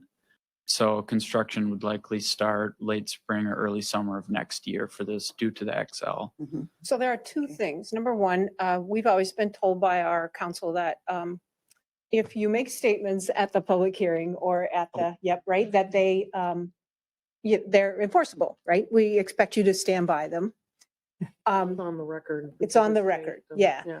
And so It's not if, under oath. yeah, well, no, no, of course not. That's a But good point. no, but if, I didn't say that. if Mr. Johnson is uncomfortable with us putting that kind of a statement on here that he thinks it's not legally defensible, I mean, at least you know that the project developer thinks that they're going to start it within the shortest time frame that they can, but it could be over a year. Yes. Okay. That's correct. So given that that was true, I accept your friendly amendment for the escrow and the bond. So that would be line, and I guess with the seconder also accept. Yeah. And what was the amount? 65. 65? I think Eric said 65. And I want it tied to inflation. What's 65,000 today worth and then in I 25 don't know if years? it's as high as 65. I want to say it's 62, 63. I Go think, round up, Yeah. 65. Tied to the inflation of the Is day. that okay? Commissioner. I'm sorry. Go- no, I'm done. Thank you very Commissioner Elsie. So going back to this, to me, this is not about denying anything, but, we're obviously making some changes in it. Can we look at this and consider favor to maybe just reducing the size of it and doing a smaller project and still allowing some of the other people that want to jump on board to be able to do this? It's not about denying it's just about making changes to fit the community as to what we see best fit, which might mean maybe just not as big and still leaving the door open and this is that legalese that I don't know what we can or cannot do. So I just would like some definitive answers, I guess, on some of that. I mean, I don't know what our ability is here to help Dakota, help the landowner, but yet potentially leaving a door open for some other people. And I don't know what rights we have to do that. I guess I would be cautious with tinkering, I guess is the word, with what the planning commission had already reviewed and then introducing other what you're kind of talking about is introducing other opportunities for other parties, right? Sort of. Well, I'm just saying, does it need to be 500? Could it be 250 or could it be, again, it's not saying, no, you can't do the project. It's just the same as we're making some changes as to what we have for expectations. We just might say, it could be half that or something to that. I'm just throwing spitball in here, Yeah, but I would I just don't be know what we can get cautious away with. without, and then I think there's about 60 days, right? Or where's Eric? Yeah, that's. Yeah, how many days are left on? Do we have days left on the? I'm sorry, I couldn't hear you. Oh, yeah. Commissioner Elsing is asking questions kind of about, as I understand it, making some changes, which I would consider significant from a legal point of view, that hadn't been heard by the planning commission yet. And then there's the 60-day. Yeah, what I was referring to is saying this isn't about necessarily denying the permitter saying, no, you can't do a project, but I'm just trying to understand the legal process. And this was my concern from the very get-go with, discriminatory type action saying you can only build so big or you can't build at all. It's not that I don't want to see these go in. It's just, I also want to see other opportunities. So I want to make sure that if we have the power to look at other options, then I would like to do that and know definitively whether we have that right to do that. So there's two things. Can we cut the project in half or put a size limitation to it. Do we have the ability to do that? And I know we have a 60-day rule. Where do we Yeah. fit with that? A couple of points, I guess, on that, Josh. As far as land use, the only parallel that I can draw from is for permitting, we used to operate under a one non-farm dwelling per quarter. When it came to permit entitlement, it was first come, first serve. Those that came through with an application that met the requirements were issued the permit. It could be at the detriment of multiple property owners within that 40 acres if that was developed. So it's kind of that philosophy prevails, first come, first serve. Carries in. Second part is the state of Minnesota has a very aggressive, I think, solar initiative. And I seen some numbers earlier in the year that said we've hardly even scratched the surface of what the state of Minnesota is trying to roll out with solar. Many more of these are going to be coming. That's my question. Do we Yeah. see maybe the capacity increasing in the future? Yeah. Yeah. I think Commissioner Hall could also ask the question about the 60-day. It's technically they came in roughly, we're probably around day 35 right now. We have probably roughly 2 to 3 weeks to extend and request an additional 60 days if that was your discretion. I think County Attorney Sonneman was asking that question because if we were to table it, I think that was a part. Correct. Was yeah. that what you? Yeah, I mean, I think this is kind of a policy question, Commissioner Elsing, that you seem to be raising about, capacity and how many applications the county's gonna, allow in, or, are we gonna have a solar farm on every property? I don't, it just seems to me it's something that needs to be discussed maybe at a committee of the board meeting and not during the decision-making on an application that has gone through the process. It's been recommended by the Planning Commission, and now it seems like, you're trying to reopen the issues, which you can do, but with CUPs, I would be cautious again. I mean, and the other thing is, I would appreciate in the future that if anybody has legal questions about it, call me before the meeting. So.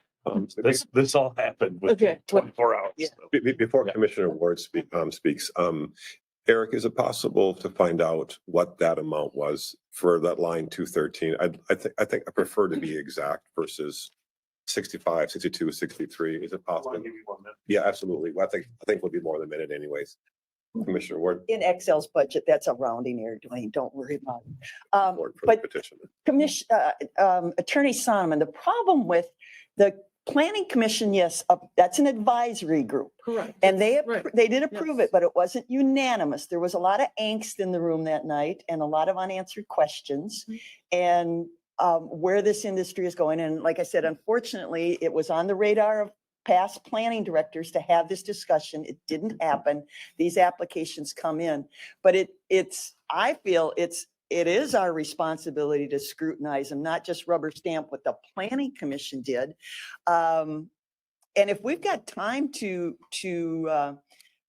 table this till our next meeting, I would like you to go back and ask Xcel Energy, what is the minimum size that this project cash flows? I know they could pump that out very quickly, I'm sure, because you're not Mr. Xcel Energy. I don't know if I call Xcel Energy, who's going to answer the phone and who's going to give me the answers I need, but it would give you a couple weeks to contact and see what options are. It's our responsibility to look at all options, not just rubber stamp what a planning and advisory group has done, because a lot of these questions weren't answered.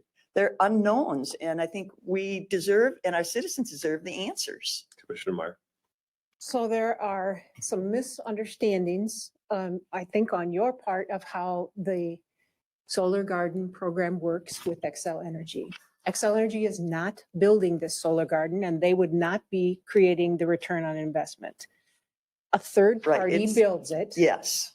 And they permit it, and they ask for interconnection to Xcel Energy, and then the rules that were passed by the state statute control how the reimbursements work and what the rate is and the rest of the financial part of it. So you are able to share with us information about the return on investment? I don't have that in front of me. But the rates are public under the Xcel Energy tariff. Right, but it is your company that would know whether What size? the size could justify. I will say to look at changing size would be a 6-month or more process with studies that have to be done from Xcel Energy to determine interconnection viability and price and things like that. It wouldn't be something we could answer in a week or two. It's quite a big, study as they look at their infrastructure. So you as the petitioner would not be in favor of this board reducing or changing the size of the request on the conditional use permit that has come before us? We would not. Okay, thank you. Commissioner Ward? But my comment exactly is Dakota Sun isn't in the driver's seat. Xcel Energy is in the driver's seat because they have the power to determine the rates and the amount and everything through legislation. And Xcel and the Public Utilities Commission and everything. You're right. These people are just a third party in the whole circle of things. And Commissioner Elsie? I highly respect, Chair Flynn and everybody that sits on that board. And it'd be nice to know if we have a few more options to look at. So again, I don't know if we have all the information to make a decision on this, but there's a motion and a second on the table. So.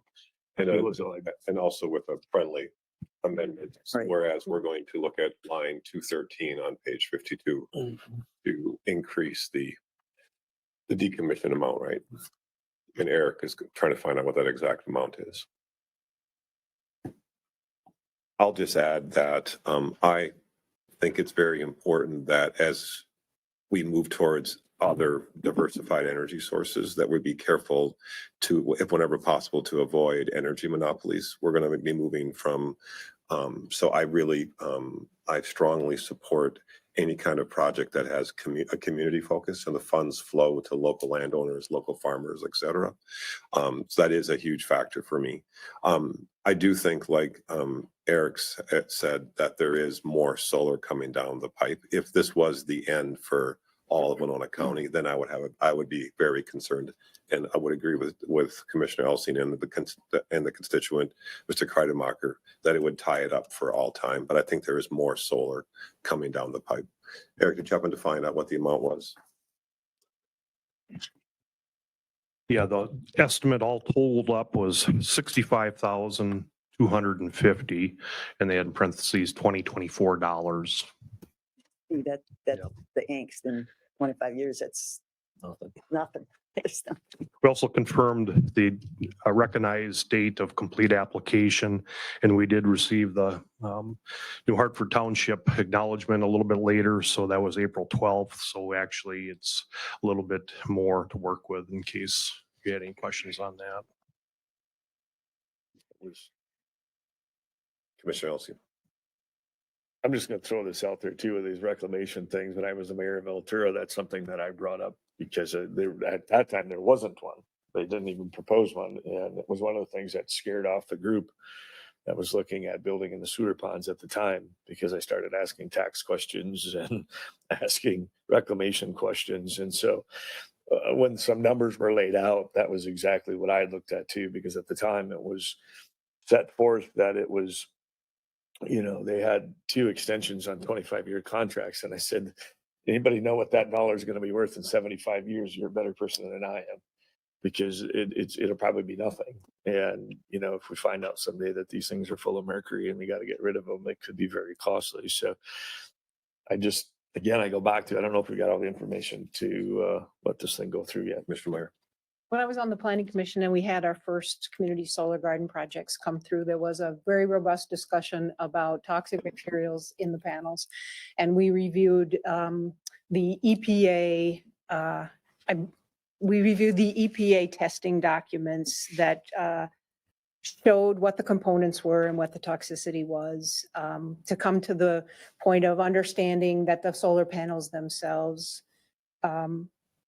while they contain certain scarce minerals, there is a methodology for recycling. And we had received updates probably 3 years ago now. The Minnesota Pollution Control Agency has a group that's working together. They are working on a plan for the entire state for how they would do recycling of solar panels. So I agree that it's important for us to have a decommissioning plan and to put some kind of a bond in place. But the developers that came before us have routinely said that there's a value to the solar panels, and there will be more value as the panels come in place and we have a process in place for recycling them. So I think that perhaps there are additional topics that we could talk about, but not at this meeting. I would like to see those discussed at the Planning Commission level and with guidance. Kay Qualley, when she was in the planning director position, had a number of items that she wanted to bring back to the Planning Commission and have them look at, things that she wanted changed about how our ordinance is written. Now that we have a chair, I think it would be appropriate to get that back on the docket and have that take place. But I don't really think that doing it today or doing it in the context of this specific conditional use permit is a place that I would like it to happen. Commissioner Nelson? Yeah, I wasn't referring to that, there's going to be an issue. It was just simply making sure that something was put into place in case there was. Yeah, looking at the size of this and looking at the dollar amount and, the proposed costs and everything else, it just seems still like it's a pretty small number. Commissioner Ward? With the comments made that we need more discussion about this, some counties have put on a moratorium of any, in a short term. I'm not a big fan of moratoriums, but a short term to let the Planning Commission and the citizens weigh in on if, everybody's saying there's more coming, that we should maybe consider a potential moratorium on any certain size. And that could be discussed Thursday night. The Planning Commission is having their meeting. That might be an item that should be discussed at that meeting. There's a desire to do that. I want to clarify what the friendly amendment was. So we're now talking about an amount for line 213. It would be $30,000 would be replaced with $65,250. Is that correct? Right. Is that what your motion? Yes. Yeah, I'll accept that. Yeah. Do we need to vote on that amendment? I believe so. I think as long as you accept the. There has to be a vote on the amendment and then on the original right. motion. So I will move to change the amount on line, again, correct me, what is it? 213 to $65,250. So the whole board votes on a friendly amendment. I'm most certain. Ms. Sonneman, was that accurate? I'm sorry, I was looking at moratorium statutes. Getting, in case there was a question, what was what? Moratorium. They vote That's an Thursday. amendment. To amend, second Friendly. required. Generally, yes. Vote majority. Yeah, there's not a You're looking distinction. for one. Okay. So the current motion is to amend a friendly amendment to the other motion. So are we clear what we're voting to change I item? need a second. Yeah. Yes, the second's required. To amend the main motion. I'll second it. Second. Okay. Motion by Commissioner Ward, seconded by Commissioner Olson to amend the original motion to change line 213 from $30,000 in escrow to decommission to $65,250. Is that correct? All in favor, say aye. Aye. Any opposed? That motion, that was 5-0, correct? Okay, now, Commissioner Ward. Well, a question that Attorney Sonman can research then. Do escrow accounts, again, we're saying 65,000 today, it will not be 65,000 of value in 25, 30, 40 years. Is there a better way to do an amount for any decommission of anything that has an inflation escalator in it? So, I mean, I don't know if escrow account is the right way to do that. So you can look at options for us. Or can we put that escrow in an interest-bearing account in the county and earn some interest on it? Or who controls the escrow I think accounts? usually goes to the bank. It does earn interest? Oh, Lou? Yeah, the escrow, it's cash escrow, it goes in the county account, it earns interest, and the county can keep that interest over the time that we keep it. So there Okay. is that. All right, but I still would like, maybe there's a better way to do those kind of dollars. Thank you. Commissioner Meyer. I would just point out that it used to be a bond, Mhm. and this very topic is on, that was on Kay Qualley's list of things for the planning commission to discuss. Right. So should we return to the original and amended motion and then vote on that? We ready for that? So the motion with the amendment on line 213 is to approve the planning commission's recommendation with the one change to line 213. Well, I'm sorry, if we read it, it says escrow, comma, letter of credit or bond commencing. So what's our best option there? I mean, we need to be in control of it. Yeah, we were, the first ones that came through were bonds, but a couple, I don't know, it's maybe been 3-4 years now, it switched over to cash escrows, and that's been the norm since then. It's been easier for for staff to track and maintain, as well as for the petitioners have rather been doing that as well. Okay, so Been then easier for we them. need to amend the condition to strike letter of credit or bond. We definitely want it in an escrow account. So Chair, is it sufficient, Attorney Sonneman? Lou has just, Mr. O'Barr has just told us that he's going to ask them for a bond and put it in the, is that No, sufficient? No, escrow. Put an escrow. Yeah, Not a- so is that sufficient, or do we need to change this condition? I think, Page from a, 52, thank you, I'm looking for the page. line item 8, 52, yeah. Okay. line My- number 8. 215, Item My, 8. 216, Computer. no, 213, Yeah, excuse me. Page 52, Yeah, okay. right. Line what? 214, 213, 214. Okay. Yeah. Mr. Overhog, from a department Where- staff perspective, would it be okay to just leave it as escrow and strike out letter of credit or bond? Well, I think so. The reason it's stated that way in the condition is because that's what the ordinance says. It allows for those three options. But like I said, it has been going to the cash escrow has been the norm lately. Does the county determine that, or does the petitioner determine that? We've been, it's been mutually agreed upon. And we do have an agreement, a legal agreement that was approved by the county board just over a year ago that we would use and plug in their information, for the escrow. So that's what I would Is that be. in the petition? I don't know that that's necessarily in the petition, and so if you wanted to include that in the condition, that would be just fine, I would think. Add the condition that it be that it follow the county's current, Best Procedure, management, yeah. it go into an escrow account. Right, but we're leaving ourselves vulnerable by giving them an or. Yeah, I mean, if you want, I don't think it's a problem to include that, just the cash escrow in the condition. That it be specifically a cash escrow. Yeah. account. All right, so I'll amend my amendment to say 62,000, You have to make a new one. 65,000. You have to make it. Yeah, new amendment. We voted on this. Yeah, we voted on the So other. it'll be Make a- it new. Okay, it'll be so a a new- second friendly amendment. Friendly amendment, then I move to put the 65,250 in a cash escrow and strike letter of credit or bond. Is that acceptable, Mr. Chair? Is that acceptable to the petitioner? Okay, thank you. We'll need a second for I'll that. second it. Can I do that? Yep.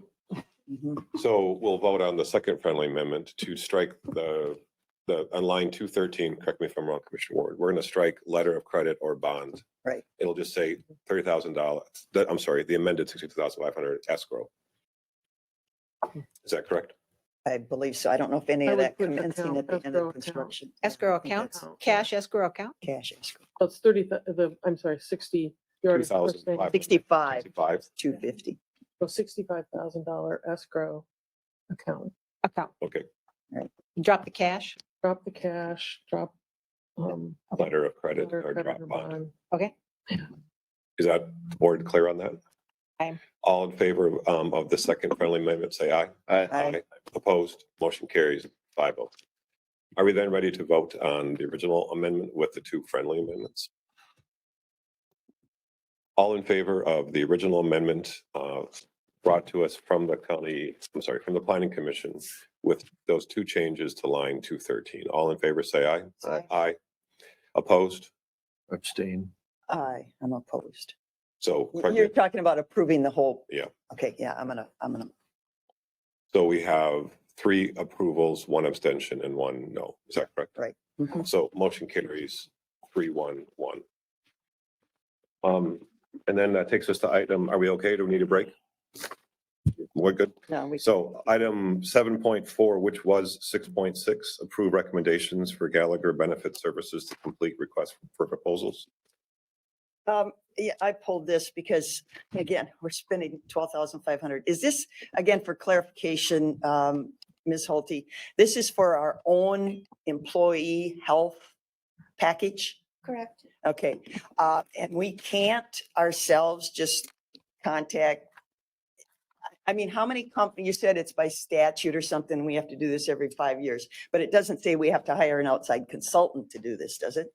It does not. Okay, so we could do this internally. I mean, if we pull up 5 years ago report, which 5 or how many ever companies they approached about healthcare, could we not send a letter and say, this is our current policy, please compare apples to apples for us, and what's your quote?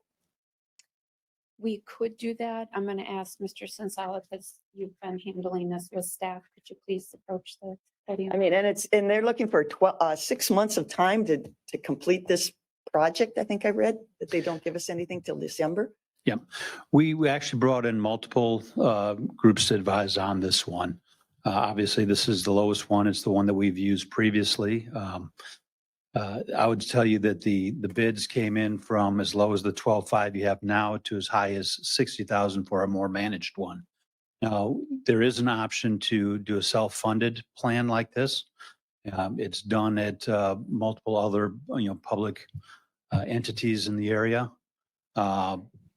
I am relatively new at that, but from looking at it, there are advantages to having it managed. The costs were generally lower, and the opinion, I shouldn't say the opinion, the responses and the feedback I've got from those that I've spoken to that are using these self-funded plans have, the benefits are not there. They would not recommend, I would not recommend based on their opinions. I'm sorry, get that straight. Okay. Specific questions you might have, ma'am. Well, health insurance just keeps, like any insurance. Have you ever seen insurance go down? No. It has I not. personally not have experience. I have not experienced that. They always want more premium and everything. So again, or they cut benefits to keep your price, somewhat reasonable. So It has, and we've looked at it. This year was the first time our health insurance has gone up in 7 years.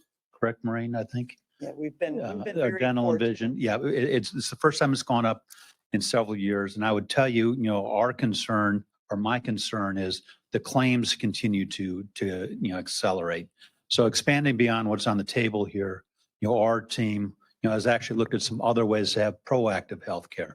Are there things that we can do to encourage people to get the routine visits to catch things before they become more progressive or thus require more medical care. So there's ways that we're trying to bring this down. But for the immediate options to meet the bare minimums, the 12.5 is an unmanaged plan. Once it goes into effect, it's the cheapest option that's out there, and it's been successful for the last several years. I guess I know other counties that have had astronomical increases the last couple of years. So. Ms. Holte or Commissioner Meyer. So commissioners, first of all, with everything that we have taken on in the administration personnel area, our capacity is not to take this on in addition. I understand we should be able to do that, but we are pushed to the limit on our ability to keep doing more and more. The other part is with using a contract or a vendor, they have more resources at their disposal to be able to negotiate a better cost, because they know the people, they are in contact with those representatives of the vendors, and can kind of, I don't want to say play each other against each other, but in essence, that's what they do. They can get a better price for us. I do recommend going with Gallagher. They did do well by Winona County the last time we went out for bids. And we did tell them, you know what the first response came back, we're like, nope, that's not acceptable. We're not Mhm. going to accept that. They went back, they negotiated and brought back a better deal. So I do recommend doing this, commissioners. I just really do. Thank you, Commissioner Meyer. Thanks. So I think what I'm hearing is, number one, this is the company that we've used in the past. And Correct. the reason we didn't in a single year have a 37% increase in our health insurance was because we had negotiated that had to be spread over 4 or 5 years. I can't remember which it was. So what you're telling me is that this would actually cost less than if our own staff tried to do it and get a better outcome. And we know that from the track record from the company because we've used them in the past. Correct. Okay, so I am going to move that we approve item 7.4 with Gallagher Benefit Services to do this comparison and help us find get our employee health insurance. Is there a second to that? I'll second that. Motion by Commissioner Meyer, seconded by Commissioner Olson. Further discussion, Commissioner Meyer? Oh, sorry, Ward. Yeah, That's the way here. I was a little concerned about the length of time of not getting, somewhere I thought I read it, that they wouldn't give us anything until December. We set our budget, and is the insurance for 2025, is that what's in play? Are we good for 2025, or is this 2026 rates? I would have to double check, Commissioner. Ms. Holte? Okay. I'm most certain is for 2025.